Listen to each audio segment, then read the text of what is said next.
Bonjour à tous, bienvenue dans cette nouvelle vidéo. Aujourd'hui, nous allons voir donc l'utilisation des cartes marines. On se retrouve juste après ça. Bonjour, nous allons voir ensemble les principes fondamentaux d'une carte marine. Outil indispensable du marin, les cartes représentent l'image projetée de la réalité.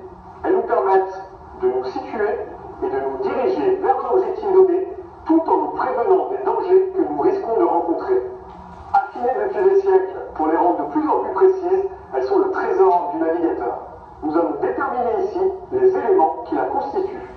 Allez, c'est parti!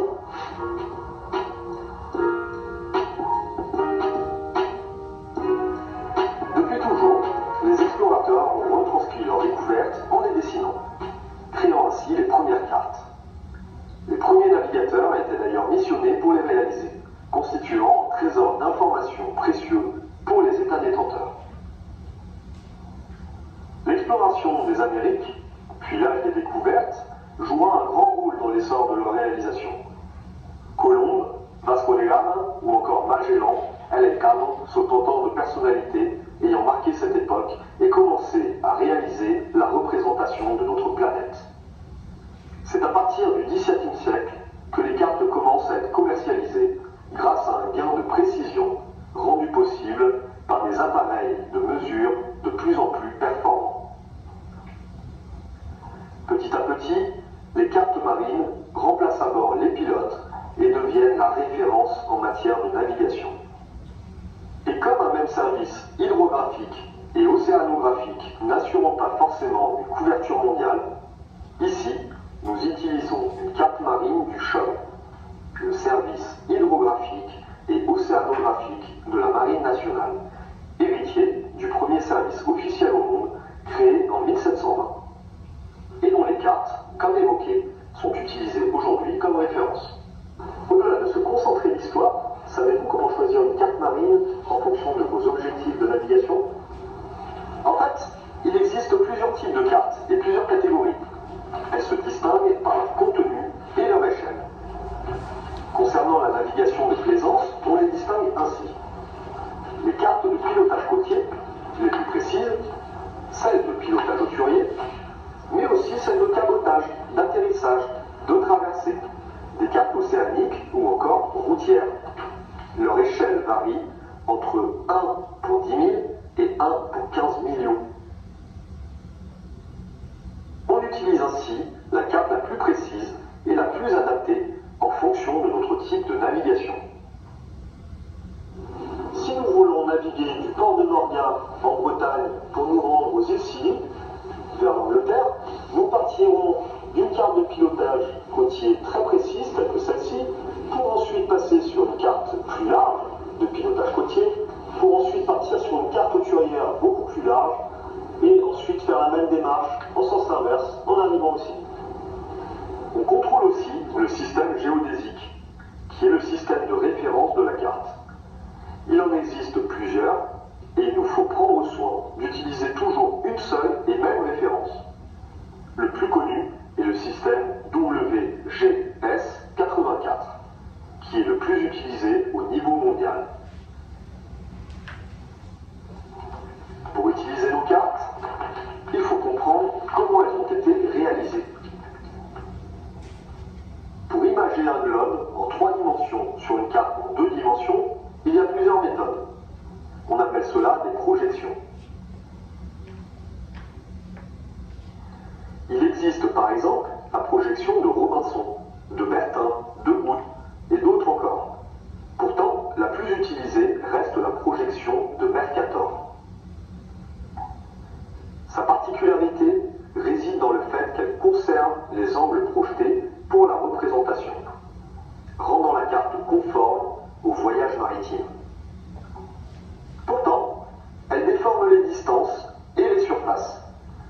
C'est ainsi que l'Afrique semble plus petite que la Russie, et le Groenland plus grand que l'Amérique du Sud, ce qui est pourtant faux en réalité. La Terre est représentée sur un cylindre qu'on aurait enroulé autour du globe, l'équateur touchant les bords. Depuis le centre de la Terre, chaque angle d'1 degré est reporté et représenté, créant parallèle et horizontale d'une carte. Une fois le cylindre déroulé, on retrouve cette image de la surface terrestre qui s'agrandit de plus en plus en se rapprochant des pôles. Les angles restent pourtant les mêmes et permettent ainsi le calcul des distances.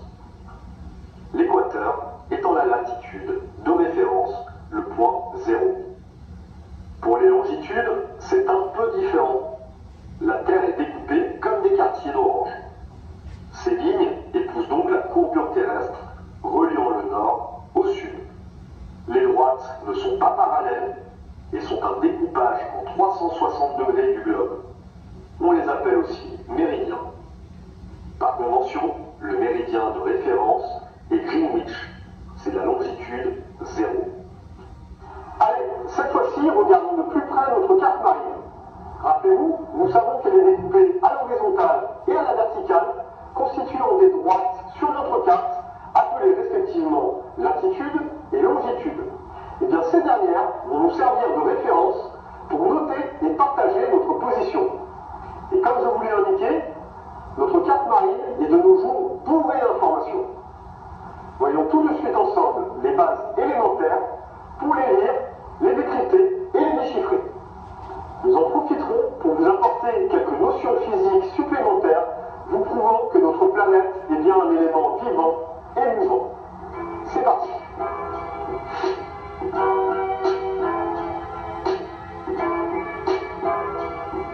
Avant tout, je vous propose de vous replonger dans quelques notions indispensables pour établir nos calculs. Sachez que 1 degré de latitude ou de longitude est une part d'un découpage du globe. La sous-unité du degré est la minute d'arc. 1 degré est constitué de 60 minutes d'arc. Comme nous venons de le voir, les longitudes sont inutilisables pour déterminer des distances. Car rappelez-vous, 1 degré de différence entre deux longitudes n'aura pas le même écart au niveau des pôles comme au niveau de l'équateur. Par contre, nous pouvons utiliser l'écart entre deux latitudes, car bien que l'image de la Terre soit déformée, les angles restent intacts et les latitudes parallèles. Lorsque nous voulons lire une distance sur la carte, nous la reportons donc sur l'échelle des latitudes. Dans notre cas, l'écart est de 2,2 minutes. On détermine ainsi notre distance. Nous savons que 1 degré est constitué de 60 minutes d'arc. Une minute d'arc équivaut à 1 mille nautique. Et 1 mille nautique équivaut à 1,852 km. Donc, 2,2 minutes sont égales à 2,2 milles nautiques.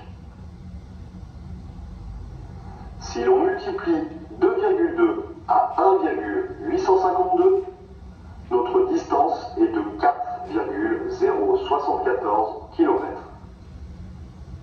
On vient de traduire notre distance en kilomètres, mais sachez que le mille nautique est l'unité de distance qu'on utilise par convention dans la navigation maritime.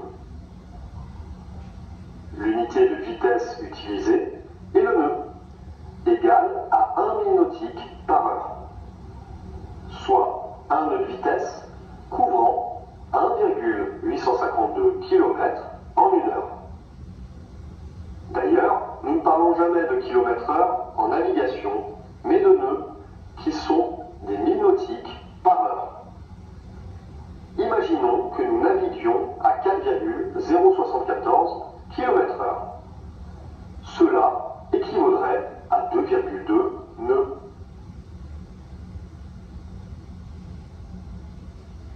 Ces connaissances sont une base élémentaire à la navigation. Nous les utilisons chaque jour pour nous situer et nous diriger. Il est donc important de les mémoriser. Quand nous utilisons la carte marine, nous plaçons toujours le nord de la carte vers le haut. Ce nord est notre référence et nous l'appelons le nord géographique. Celui-ci est immobile et indique la position du pôle Nord. Pourtant, ce n'est pas le même nord que nous suivons lorsque nous utilisons nos compas. Ceux-ci suivent le nord magnétique qui diffère du nord géographique. Le nord magnétique est un point errant autour du pôle Nord et sa position change de plusieurs kilomètres par an.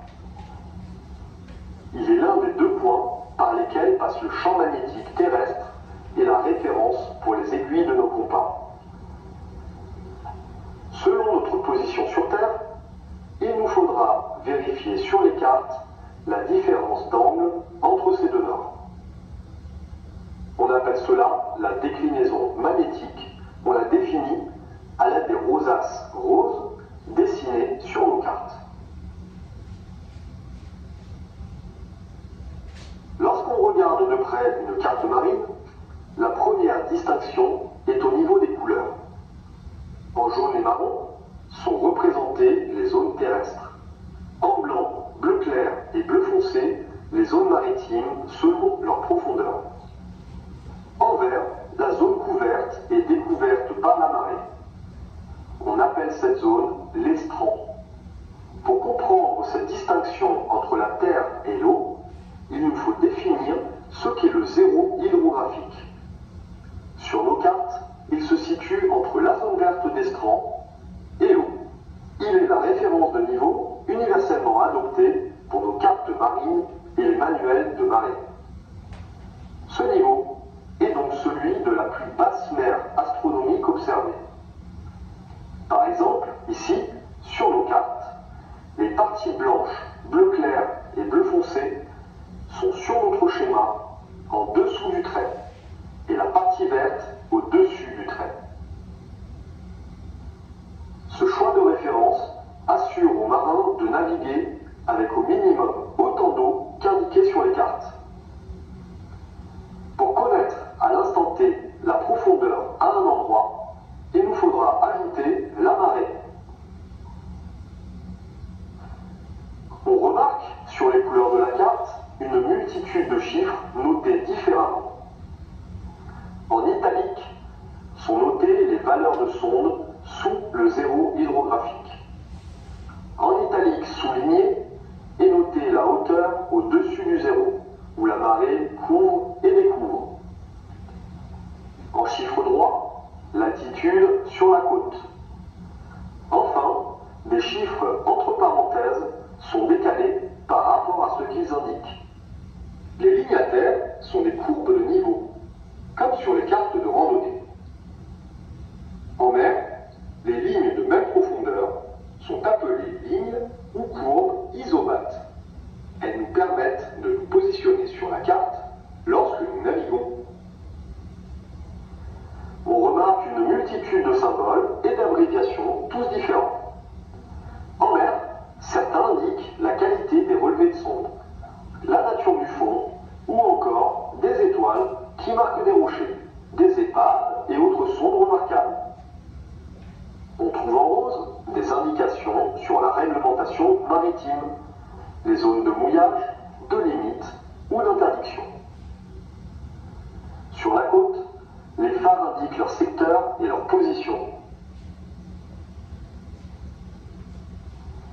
On trouve d'innombrables points remarquables qu'on appelle aussi des amers et qui nous servent à nous repérer. On retrouve l'ensemble de ces amers et indications sur l'ouvrage 1D du CHOM intitulé Symboles, abréviations et termes utilisés sur les cartes marines papier. Cet ouvrage est librement téléchargeable en PDF sur leur site et vous le trouverez en lien de cette vidéo.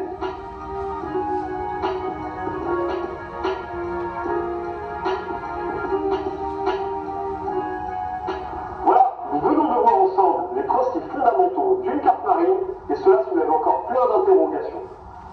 En effet, cette vidéo n'est qu'une introduction à l'art de la navigation que nous vous invitons à prendre en main pas à pas.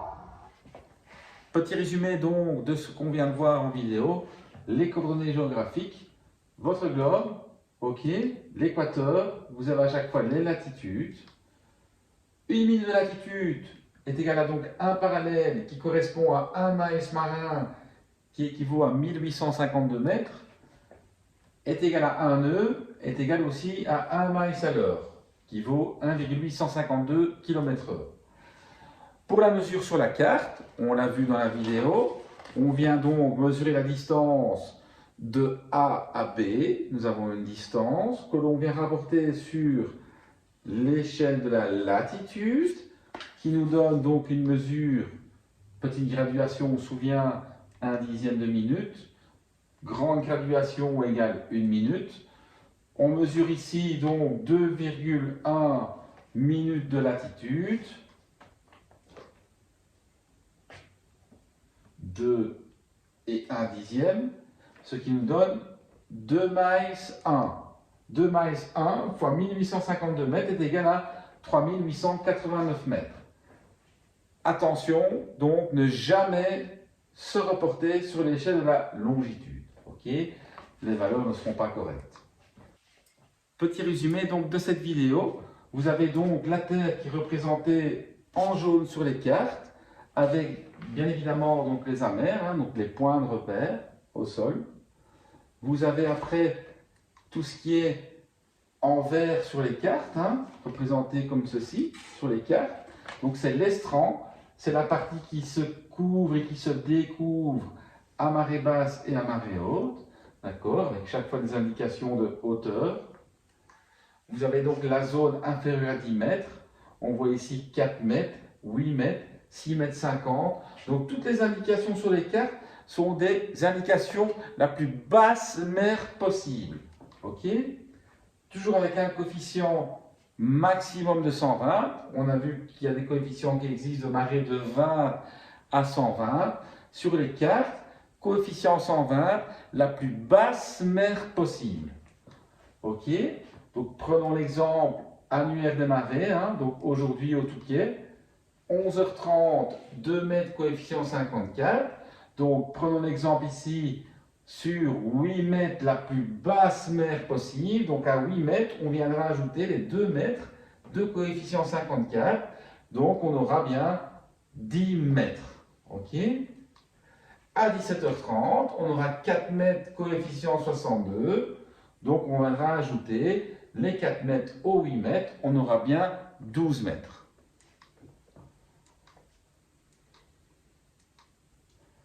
Donc, on se souvient au niveau du balisage, donc on l'a vu dans le RIPAM, donc pour tout ce qui était des marques latérales bâbord, vous allez exactement les retrouver sur les cartes. Les marques latérales bâbord, on se souvient red, rouge, green, vert, tribord. Les marques de danger isolé, black, red, black. Les marques d'Océan, red, white. Les marques cardinales nord, black, yellow. Les marques cardinales est, black, yellow, black. Les marques cardinales sud, yellow, black. Les marques cardinales ouest, yellow, black, west. Et les marques spéciales, yellow. On a vu tout ça donc dans la réglementation RIPAM. Vous avez des autres indications importantes également, qui peuvent être donc les amers, donc c'est des points de repère au sol, qui peuvent être donc des églises, cathédrales, ok, des tours, des châteaux d'eau, et également donc des carrières. Les feux des balises, donc pour l'examen, vous pouvez avoir le cas d'un phare, donc le phare du Touquet, qui sur la carte, donc on trouve les indications suivantes, FI2 10 secondes, 54 mètres, 25 mètres. Qu'est-ce que ça veut dire? FI, donc phare à éclat régulier, donc la période éclairée est plus courte que la période éteinte. 2 10 secondes, donc il y a 2 éclats en 10 secondes. Elle est située à 54 mètres d'altitude et sa portée nominale est de 25 miles nautiques. On se souvient, un nautical mile est égal à 1852 mètres. D'accord? Alors, vous avez donc tout ce qui est rocher découvrant. Donc, on voit ici le rocher est découvert par rapport à l'eau de 1,20 m. Donc, le petit 1 souligné 1,20 m au-dessus de l'eau. Vous avez des rochers à fleur d'eau. Et vous avez également donc des rochers submergés Et on voit donc, ces lignes ici donc reprennent en fait la zone des rochers. Prenons l'exemple ici. Donc vous lisez donc l'annuaire des marées, vous avez marée basse à 2 mètres. Vous avez le tirant d'eau de votre bateau qui est de 50 cm. On ajoute également donc un pied de pilote qui est une sécurité. On va ajouter 50 cm, donc ce qui nous donne le tirant d'eau plus le pied de pilote à 1 mètre. On voit donc que la plus basse mer possible, donc 2 mètres moins les 1,20 m de notre rocher découvrant, nous donne 80 cm.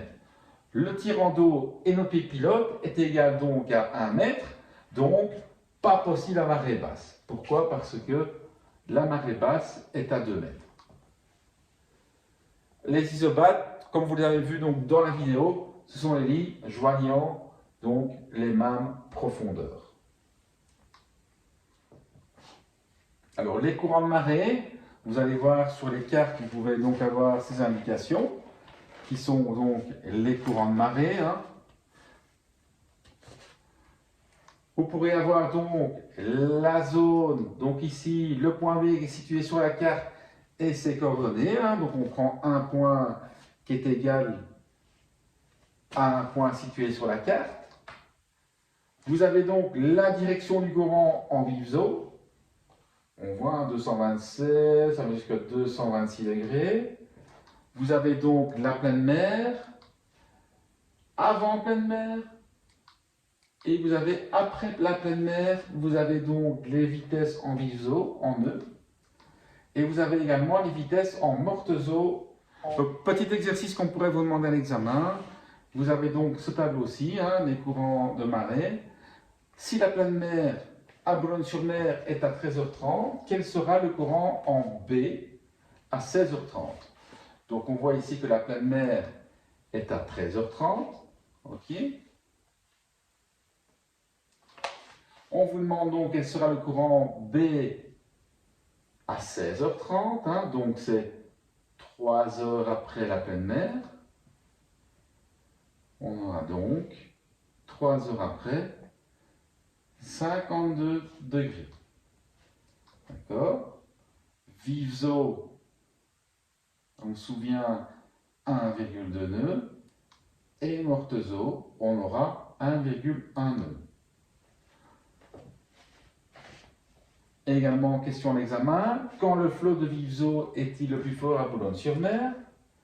Le flot, on se souvient, c'est le courant de marée montante. Et le jusant, courant de marée descendante. On voit ici que la vitesse du courant est de 2,9 nœuds.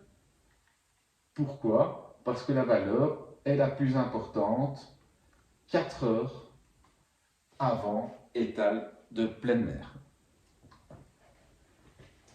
Quelle est la signification donc de 1,057 de 1? On voit que le 1, c'est donc bien 1 heure avant la pleine mer en position A.